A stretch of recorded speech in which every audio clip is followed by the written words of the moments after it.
সময় কার্যক্রম নিষিদ্ধ আওয়ামী লীগের প্রভাবশালী নেতা হিসেবে পরিচিত ছিলেন তারা। এলাকায় দাপট, দলীয় পরিচয় আর ক্ষমতার ছায়ায় ছিলেন আলোচনার কেন্দ্রে। এখন খোলস পাল্টে ভিন্ন রাজনৈতিক পরিচয়ে ত্রয়োদশ জাতীয় সংসদ নির্বাচনে মাঠে নামছেন টাঙ্গাইলের ৩ আওয়ামী লীগ নেতা। তুলছেন আওয়ামী লীগের বিরুদ্ধে অবিচারের অভিযোগ। আবার কারো ছবি মিলছে ব্যারিস্টার আন্দালিব রহমান পার্থের সঙ্গে। সাম্প্রতিক সময়ে আলোচনায় থাকা এই তিনজন হলেন টাঙ্গাইল ১ আসনে অ্যাডভোকেট ইলিয়াস হোসেন মনি, টাঙ্গাইল ৬ আসনে তারেক শামস খান হিমু এবং ব্যারিস্টার আশরাফুল ইসলাম। এই তিনজনই সম্প্রতি মনোনয়নপত্র জমা দিয়েছেন।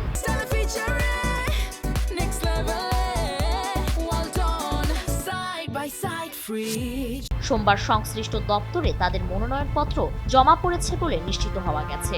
এদের মধ্যে সবচেয়ে আলোচনায় রয়েছেন টাঙ্গাইল ৬ আসনের প্রার্থী তারেক শামস খান হিমু। তিনি কার্যক্রম নিষিদ্ধ ঘোষিত জেলা আওয়ামী লীগের সহসভাপতি ছিলেন। ৫ আগস্ট আওয়ামী লীগ সরকার পতনের পর আত্মগোপনে চলে গেলেও পরবর্তী সময়ে গ্রেফতার হন তিনি। কারাগার থেকে মুক্তি পেয়ে এবার দল পাল্টে জাতীয় পার্টি থেকে নির্বাচনে অংশ নিতে মনোনয়নপত্র জমা দিয়েছেন।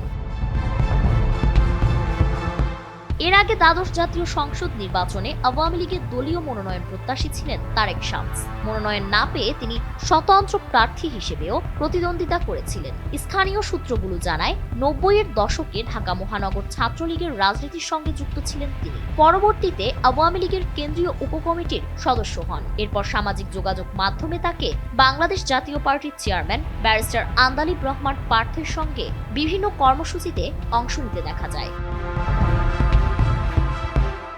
তারেক শামস খান হিমুর অভিযোগ, আওয়ামী লীগ তার প্রতি অবিচার করেছে।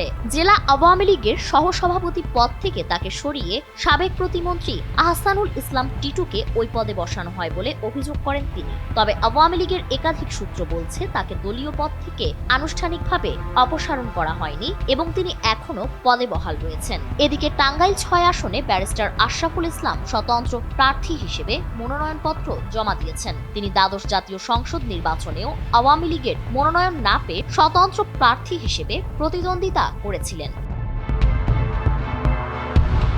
অন্যদিকে টাঙ্গাইল ১ আসনে জাতীয় পার্টির মনোনীত প্রার্থী হিসেবে মনোনয়ন জমা দিয়েছেন অ্যাডভোকেট মোহাম্মদ ইলিয়াস হোসেন। তিনি দীর্ঘদিন আওয়ামী লীগ সমর্থিত সম্মিলিত আইনজীবী পরিষদের নেতা ছিলেন এবং টাঙ্গাইল জেলা আইনজীবী সমিতিতে একাধিকবার দায়িত্ব পালন করেছেন। গত ১৩ নভেম্বর তিনি আনুষ্ঠানিকভাবে জাতীয় পার্টিতে যোগ দেন। আওয়ামী লীগের পতনের পর টাঙ্গাইলের রাজনীতিতে এই খোলস বদলের ঘটনা স্থানীয় রাজনীতিতে নতুন করে আলোচনার জন্ম দিয়েছে।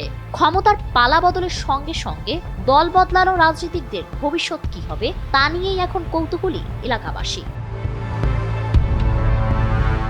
ফারিন রহমান প্রীতি, এনপিবি।